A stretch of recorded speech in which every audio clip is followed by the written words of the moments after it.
guys, it's Crystal here and welcome back to Politics in Pajamas. Today I am going to talk about the phenomenon and the feeling of becoming politically homeless. If you're new here, I hope you'll subscribe, click the like button, it really helps me out. So Tara Reade is a former Senate staffer of Joe Biden and she has accused him of sexual assault. It's been a really big story. And she gave a Megyn Kelly interview recently. And Megyn Kelly asked her if she was going to continue to be a Democrat, and she said no, she's not. She's not a Republican, but she's not a Democrat anymore either, because everyone in the Democratic Party has really been trying to discredit her and worked to, I would say, trash her. And she said that she felt politically homeless. And I can relate to that phrase so much right now. This has perfectly summed up how I have been feeling lately. So I would say it started back when the Democrats collectively got together before Super Tuesday to kind of push Joe Biden into the front runner status of the primary.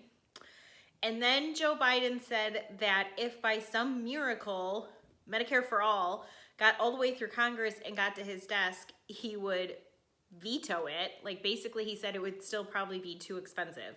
So like, even if Congress did all of the hard work of getting it all the way to his desk, he would still say no. So basically he is working like against my top policy priority, which is Medicare for All. So why would I vote for somebody working against me for the thing that I want? Like, up until that happened, I assumed that Democrats did support Medicare for All, like instinctively, and that they just couldn't do it. But to find out that they're working against it like so blatantly, it was just really heartbreaking. And he has to say that because like his donors are the health insurance industry and he has to satisfy them. That's where that comes from. Like, he can't even say that he would sign the bill because that would upset his donors and the donor class and the DNC. So recently, like I mentioned in the beginning of the video, Tara Reade has come forward and accused Joe Biden of sexual assault. And this is not the first time that Joe Biden has been accused of like inappropriate behavior with women. It's the first time he's been accused of assault. But there's a number of other women who have said that that Joe Biden sexually harassed them. And I do believe Tara Reade. I think her story sounds really believable. There's a lot of reporting out there on that. I will link to the full Megyn Kelly interview below.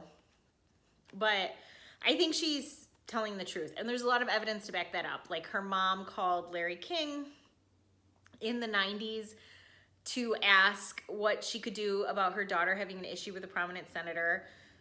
There is a divorce proceeding with her ex-husband that mentions a traumatic experience in Joe Biden's office. And a number of people have said that Tara Reade told them about the assault like around when it happened or like in the past, which is more evidence than Christine Blasey Ford had against Kavanaugh. And Democrats have just been like completely trashing Tara Reade. I'm seeing it a lot on social media. People saying that she took too long to come forward, or she's making it up because she doesn't like Biden, even though she's been a lifelong Democrat. The attacks on her have been basically somewhere along the lines of, I just feel like she's lying. And I hate to be the one to tell you this, but you're really bad at deciding if you feel like someone's telling the truth or not. Like, we're not good at determining those things, not as good as we think we are. And we judge it based on things that aren't always relevant. Like, I saw Joe Biden on TV and he was nice to some women, so therefore he must be nice to all women. Like, that's how your brain kind of subconsciously processes that. And that's not an accurate way to look at something like this. Regardless, whenever I ask somebody if for some reason Joe Biden came forward and confessed and said that he did it, would you still vote for him, or would you call for him to drop out right now? And they always say that they would not call for him to drop out and they would still vote for him if he was the nominee. So then I'm like, stop trashing Tara Reade, because it doesn't matter if you believe her. Like, if you're just trying not to believe her because it makes it easier for you to vote for Joe Biden, like, stop doing that, because you're sending such a horrible message to survivors. and you're telling them that you would not believe them if they came forward with an allegation.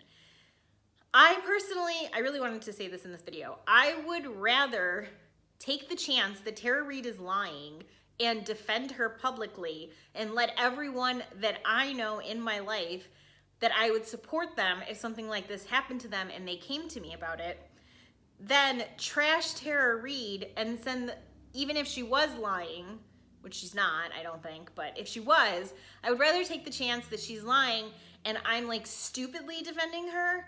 I don't ever want to send the message to people that I know in my life that I would not support them in this situation. And if that means taking a risk on a woman I've never met before and saying that I would believe her in this situation, that's a risk I'm willing to take.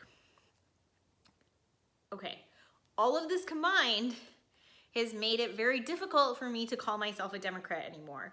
They've thrown the Me Too movement under the bus. They're against Medicare for all. They had a coordinated effort against Bernie Sanders. And they have made it very clear that people like me, like young people, progressive, who support strong like social economic changes in this country, they don't want me in the party. They just take me along because they need someone to vote for their policies. And they know that I like them a little bit better than I like the Republicans. I mean, obviously, like, I don't like the Republicans. I'm over to the left.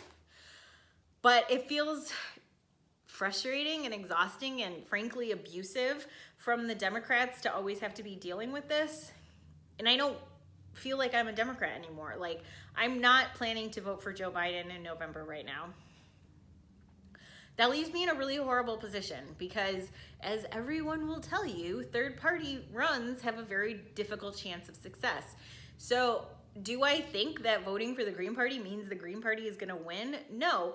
But I would like to add that Donald Trump being president kind of throws all political theory out the window, and anybody who thinks that they had an idea of how things are supposed to work is not paying like any attention or has no credibility anymore.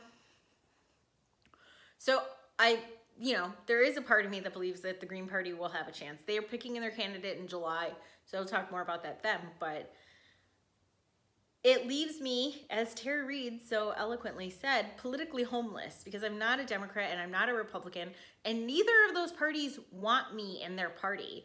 Like, that has been made very clear. The Republicans don't want me because I'm a woman, and the Democrats don't want me because I want to help poor people, I guess, and also because I'm a woman, apparently, based on how they've treated Tara Reade.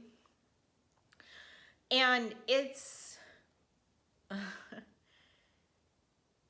grieving process, I would say. Like, it's actually really sad, and I get just like infuriated sometimes when I'm reading the news and I see that like neither of these political parties represent me or want to represent me or even want to try to represent me. And it creates a lot of like really complicated dilemmas because is a vote for a third party mathematically a vote for Donald Trump, as everybody likes to tell me? I don't think it is. I think it's a vote for the candidate I'm voting for. But I also understand that people are really worried about Donald Trump winning and they want to make sure that that doesn't happen again. I don't know what the exact solution is. Like, for me personally, living in a blue state, I live in Illinois, I am planning to vote for the Green Party. Like, I can't bring myself to fill in the bubble for Joe Biden, especially with all of this stuff going on with the sexual assault. But I didn't want to vote for him before that, which I've made very clear on this channel. I don't always know what advice to give other people who are going through this grief and this process, because I do personally know a lot of other people who don't feel welcome in the Democratic Party anymore either.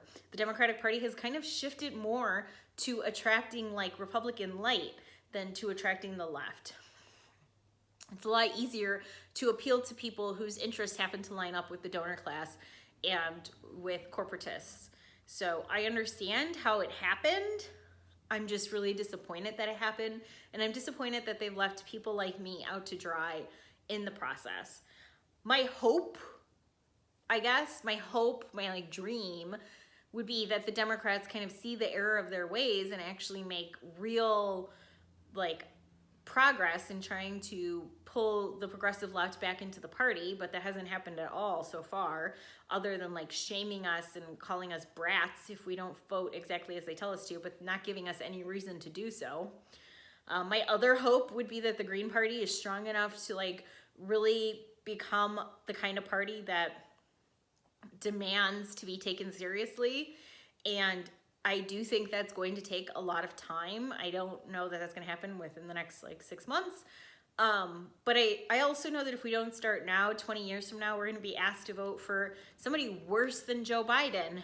And it's going to be because the Republicans are running somebody horrible. And how could you not deal with that situation as it presents itself? So for now, I'll be voting for the Green Party because at least they pretend to want me. I think that they want me in their party. And I will continue to speak up and continue to call out the Democratic Party as I see fit and to hold them accountable to the same standards that I've always held the Republicans accountable to. And hopefully things will actually start to change for the better. Thank you so much for watching. As I said in the beginning, if you're not a subscriber, I hope you'll consider subscribing, and I will see you in my next video.